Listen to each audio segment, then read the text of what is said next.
Pernah nggak sih Anda lihat ada satu saham yang gerakannya tuh dramatis banget, bikin semua orang nengok, tapi sekaligus bikin bingung? Nah, hari ini kita akan bedah tuntas kasus YPES. Tujuannya bukan cuma buat ngertiin saham ini ya, tapi buat ngambil pelajaran penting gimana caranya misahin antara hebohnya pasar sama kenyataan di balik angkanya. Anggap aja ini sesi mentoring singkat buat Anda. Oke, kita mulai ya. Sebelum kita dalami laporan keuangannya, sebelum kita ngobrolin strategi bisnisnya, kita harus bahas dulu nih yang bikin heboh semua orang, yaitu pergerakan harga sahamnya. Percaya deh, ini tuh bener-bener liar dan jadi pusat perhatian. Coba deh lihat angka ini. Dalam setahun, saham YPAS itu meroket hampir 300%. Ini jenis keuntungan yang bikin investor pemula langsung mimpi indah, tapi juga bikin investor pengalaman jadi super waspada. Skalanya itu luar biasa banget. Dan naiknya itu cepet banget. Lihat aja timeline ini. Bayangin, dari titik terendahnya di 130-an perak di Februari 2020, saham ini bisa melesat sampai ke puncaknya di hampir 2.000 perak pada awal April 2026. Itu kan naiknya lebih dari 10 kali lipat. Kecepatan dan besarnya kenaikan inilah yang jadi pertanyaan besar kita semua. Jadi, ini dia pertanyaan intinya. Kalau Anda lihat grafik kayak gini, apa yang kepikiran? Apakah ini kesempatan emas sekali seumur hidup buat ikutan cuan? Atau jangan-jangan ini jebakan berbahaya yang siap memangsa investor yang lagi lengah? Oke, sekarang kita tarik nafas dulu. Kita tinggalin dulu tuh ramenya pasar dan coba intip apa sih yang sebenarnya terjadi di dalam mesin perusahaannya. Soalnya di balik lonjakan harga yang sensasional ini, ternyata emang ada kabar baik yang nyata dan fundamental. Nah, ini dia data konkret pemicunya. Coba deh fokus ke baris paling bawah. Perusahaan ini berhasil membalikkan keadaan secara dramatis. Dari yang tadinya rugi bersih 4,3 miliar di tahun 2024, mereka bisa cetak laba bersih 5,5 miliar di 2025. Ini bukan sekedar perbaikan kecil ya, tapi ini tuh turnaround yang solid banget dan jadi fondasi cerita positif perusahaan. Terus gimana caranya? Jawabannya ada dua. Satu, manajemen di internalnya pintar, mereka berhasil ningkatin efisiensi mesin. Dua, kondisi di luar juga ngedukung, harga bahan bakunya lagi stabil. Ini bukti kalau pemulihan tadi itu bukan kebetulan, tapi emang hasil dari strategi yang dieksekusi dengan baik. Sampai di sini ceritanya bagus-bagus aja kan? Kinerja membaik, laba naik.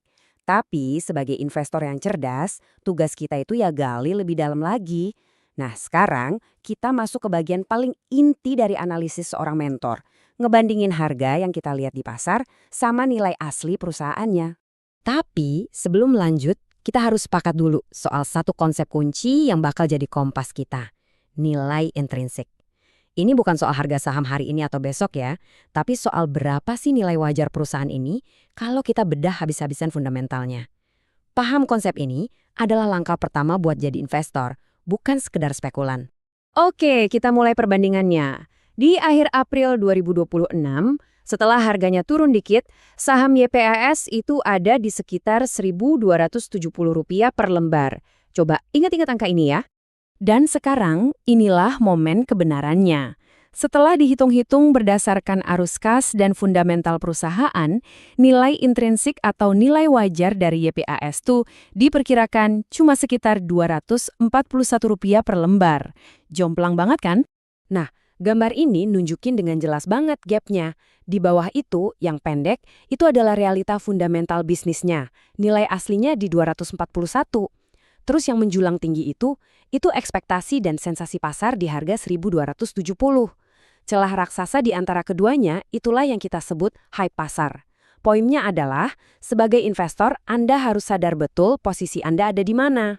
Pertanyaannya sekarang, kok bisa sih ada gap sebesar ini? Kenapa harganya bisa gerak segitu liarnya? Nah, jawabannya ada di sesuatu yang sering banget dilewatin investor pemula, yaitu struktur kepemilikan sahamnya.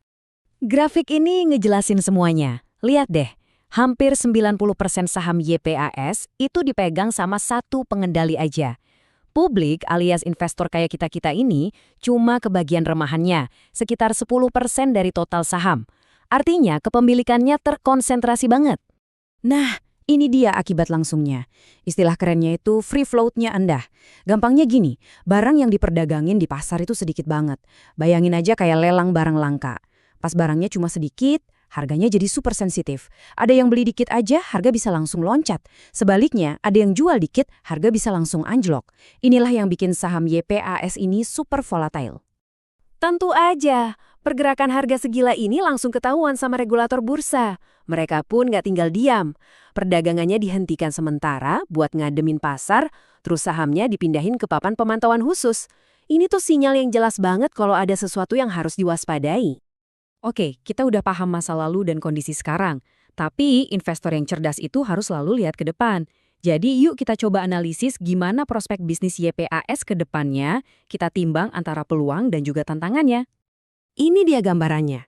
Biar seimbang. Di satu sisi, ada peluang gede banget dari proyek IKN. Pembangunan di sana kan butuh banyak banget semen, dan YPS ini produsen kantong semennya. Ini jelas angin segar. Tapi di sisi lain, ada awan gelap juga. Ada resiko harga bahan bakunya naik karena kondisi global, dan ini bisa memakan keuntungan mereka. Oke, setelah kita bedah semua tadi, apa sih pelajaran yang bisa kita bawa pulang? Tenang, saya udah rangkum jadi sebuah daftar periksa yang praktis. Ini bisa Anda pakai buat nganalisis saham apapun. Ini dia intinya. Pertama, jangan pernah terpukau sama grafik harga doang. Kedua, selalu lakukan uji realitas, bandingin harga pasar sama nilai intrinsiknya. Ketiga, cari tahu siapa pemilik sahamnya dan seberapa banyak yang beredar di publik. Dan terakhir, kalau ada tindakan dari regulator, anggap itu sebagai sinyal penting. Ini adalah 4 pilar analisis fundamental yang kokoh. Sebagai penutup, coba deh ingat ini. Pasar itu isinya cerita, emosi, kadang juga drama. Tapi di balik semua kebisingan itu, ada kebenaran fundamental yang tertulis di laporan keuangan. Tugas Anda bukan milih salah satu, tapi belajar untuk bisa baca keduanya. Baru deh Anda bisa bikin keputusan investasi yang bijak. Nah, sekarang giliran Anda. Dengan kerangka berpikir yang baru ini, saham apa nih yang pertama kali kepikiran buat Anda analisis? Ingat, pengetahuan itu jadi kekuatan kalau kita terapkan. Selamat menganalisis.